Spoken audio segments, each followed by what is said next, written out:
Apakah hukum menyambut Maulidur Rasul? Hukumnya harus. Okey. Zaman Nabi ada tak orang sambut Maulidur Rasul? Tak ada. Dan kenapa harus? Kerana ia baik. Zaman Nabi ada tak orang bang 2 kali? Tak ada. Bila? Zaman Sayyidina Uthman. Kenapa buat bang 2 kali hari Jumaat? Kerana dia baik. Zaman Nabi ada tak dibukukan Quran? Tak ada. Kenapa zaman Sayyidina Uthman dibukukan? Kerana ia elok untuk masyarakat, untuk manusia. Zaman Sayyidina Uthman ada tak baris? Tidak ada baris, semua huruf saja.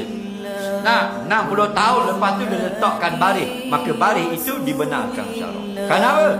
Baik. Apa makna baik? Memberi kebaikan bagi orang yang nak membaca. Faham lagi? Jadi, kalaulah Maulidur Rasul tersambut menyebabkan kita jadi ingat kepada Nabi kita sendiri, benda itu tidak salah, silakan. Kerana itu ulama buat syarat, hendaklah diisikan program itu dengan perkara yang elok. Contoh, berselawat. Contoh, bersedekah. Contoh, berpuasa. Contoh, membaca Quran, tazkirah dan sebagainya. Faham?